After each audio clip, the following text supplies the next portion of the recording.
So, hi guys, uh, it's another evening, and came back to you. ನನ್ನ ಬಗ್ಗೆ ನಾನು ಹೇಳೋದಕ್ಕೆ ಮತ್ತೆ ನಾನು ಬಂದಿದ್ದೀನಿ. And I hope this weekend ನಿಮಗೆಲ್ಲ ಖುಷಿ ಕೊಟ್ಟಿದೆ ಆ್ಯಂಡ್ ಎಂಜಾಯ್ ಮಾಡಿದ್ರೆ ಅನ್ಕೊತೀನಿ.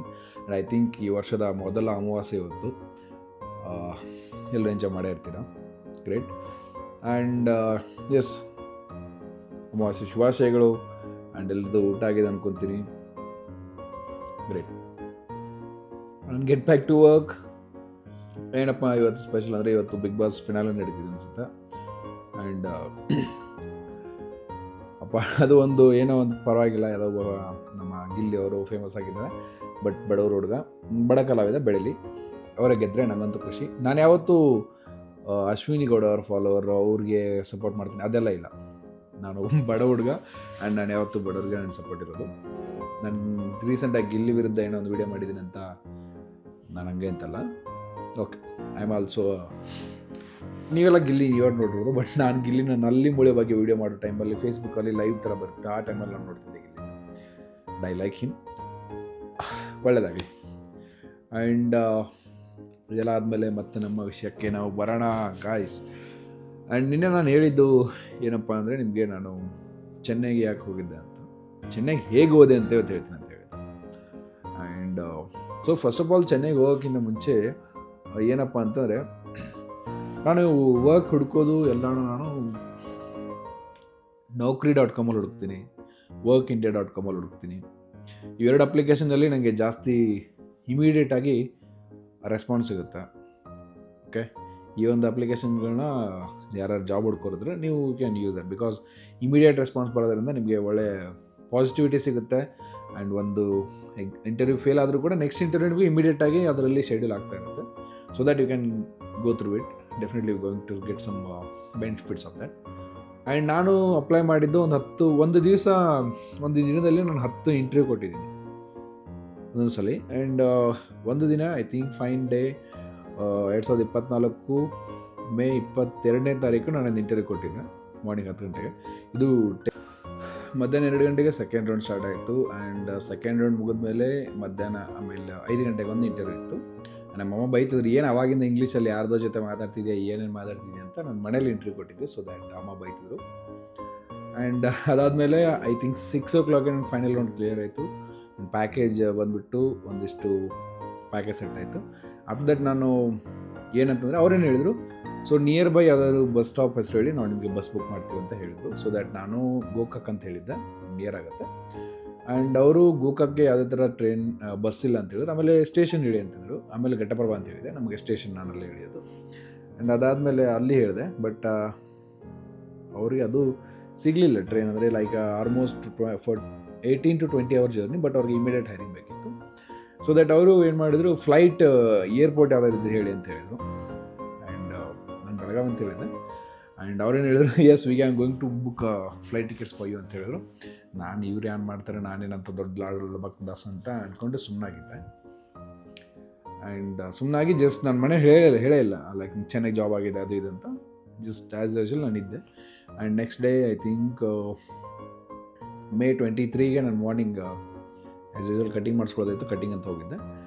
ಆ ಟೈಮಲ್ಲಿ ಕಟಿಂಗ್ ಶಾಪಲ್ಲಿ ಕಟಿಂಗ್ ಮಾಡಿಸ್ಕೊತಿರ್ಬೇಕಾದ್ರೆ ನನಗೆ ಫ್ಲೈಟ್ ಟಿಕೆಟ್ಸ್ ಮೆಸೇಜ್ ಬಂತು. ಆ್ಯಂಡ್ ಫ್ಲೈಟ್ ಟಿಕೆಟ್ ಬುಕ್ ಆಗಿತ್ತು. ಬಟ್ ಅದೇ ಸೇಮ್ ಡೇಗೆ ಮಧ್ಯಾಹ್ನ 2 ಗಂಟೆಗೆ ಫ್ಲೈಟ್ ಟಿಕೆಟ್ ಇದ್ದಿದ್ದು.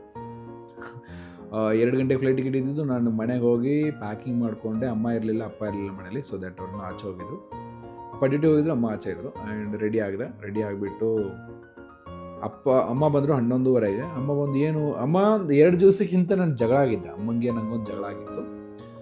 ಅದೇ ಒಂದು ಜಗಳಕ್ಕೆ ನಾನೆಲ್ಲ ಮನೆ ಬಿಟ್ಟು ಹೋಗ್ತಿದ್ದೀನಿ ಅಂತ ನಮ್ಮಮ್ಮ ಫುಲ್ಲು ಯೋಚನೆ ಮಾಡೋಕ್ಕೆ ಸ್ಟಾರ್ಟ್ ಮಾಡಿದ್ರು. ಆಮೇಲೆ ನಮ್ಮ ಅಪ್ಪ ಬಂದಮೇಲೆ ನಾನು ಸ್ವಲ್ಪ ಹೇಳಿದೆ. ಅಪ್ಪ 1 ಗಂಟೆಗೆ ಬಂದಿದ್ರು, ನಂಗೆ 2 ಗಂಟೆಗೆ ಟ್ರೈನ್ ಇತ್ತು, 2:30ಗೆ. ಸೊ ದಟ್ ಅಪ್ಪಂಗೆ ಅಪ್ಪ ಬಿಡಕ್ಕೆ ಬನ್ನಿ. ಸೊ ಅಪ್ಪ ಆಗಲ್ಲ, ಯಾಕಂದರೆ ಅವ್ರು ಆನ್ ಡ್ಯೂಟಿ ಇದ್ದರು, ಊಟಕ್ಕಂತ ಬಂದಿದ್ರು, ಊಟ ಮಾಡಿ ಹೋಗ್ಬೇಕಿತ್ತು. So that it's very difficult. I think ನನಗೆ ನಮ್ಮೂರಿಂದ ಬೆಳಗಾವಿಗೆ 60 ಕಿಲೋಮೀಟ್ರ್ ಆಗುತ್ತೆ.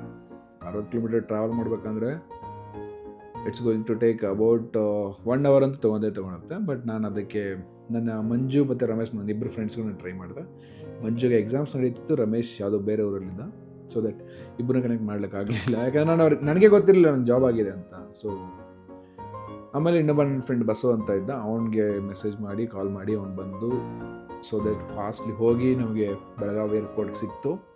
And I started my first flight journey. ನನ್ನ ಜೀವನದಲ್ಲಿ ಅಪ್ಪ ಆ ಟೈಮಲ್ಲಿ ಹೋಗಬೇಡ ಅಂತ ಹೇಳಿದ್ರು. ನನ್ನ ಅಪ್ಪನಿಗೆ ಏನಂತ ಕನ್ವಿನ್ಸ್ ಮಾಡಿದ್ದಂದರೆ, ಹೋಗ್ತೀನಿ, ಫ್ಲೈಟ್ ಟಿಕೆಟ್ ಹೆಂಗೆ ಕೊಟ್ಟಿದ್ದಾರೆ,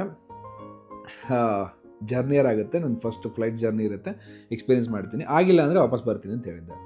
ಆ್ಯಂಡ್ ನಮ್ಮಮ್ಮ ಅದು ಯಾವುದೋ ಊರು ಗೊತ್ತಿಲ್ಲ, ಚೆನ್ನೈ, ನಿಂಗೆ ಭಾಷೆ ಗೊತ್ತಿಲ್ಲ, ಅದಿಲ್ಲ ಇದಿಲ್ಲ, ಅಲ್ಲಿ ಕರ್ಕೊಂಡೋಗಿ ಏನಾರು ಮಾಡ್ತಾರೆ, ಅದು ಇದು ಅಂತ ಏನೇನು ಹೇಳ್ತಿದ್ರು. ಬಟ್ ನಾನು ಏನೋ ಒಂದು ನಂಬಿಕೆಯಲ್ಲಿ ಸ್ಟಾರ್ಟ್ ಆಗಿದ ತಕ್ಷಣ ಹೋದೆ. But the experience where I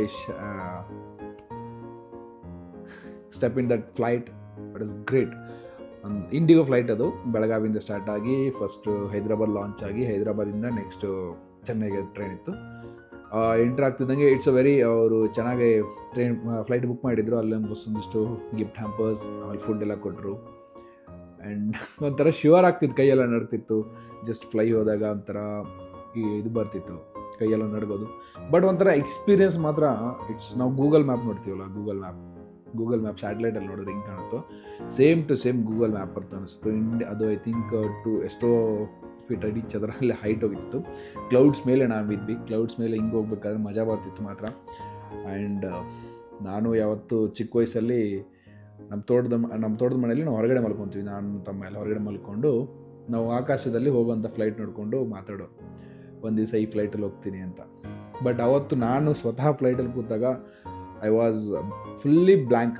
ನನ್ನ ತಮ್ಮಂಗೆ ವಿಡಿಯೋ ಕಾಲ್ ಮಾಡಿ ತೋರಿಸೋಣ ಅಂದರೆ ಅವನು ಮೇ ಬಿ ಫ್ಲೈಟಲ್ಲಿ ಅವತ್ತು ಫ್ಲೈಟ್ ಮೋಡ್ ಹಾಕಿದ್ವಿ, ಅದಾಗಲಿಲ್ಲ. ಬಟ್ ವೀಡಿಯೋಸ್ ಮಾಡಿದ್ದೆ, ಅದನ್ನು ಅಪ್ಲೋಡ್ ಮಾಡಲಿಲ್ಲ, ಬಿಕಾಸ್ ಆ ಟೈಮಲ್ಲಿ ನಾನು ಅಷ್ಟೊಂದು ಆ್ಯಕ್ಟಿವ್ ಇರಲಿಲ್ಲ.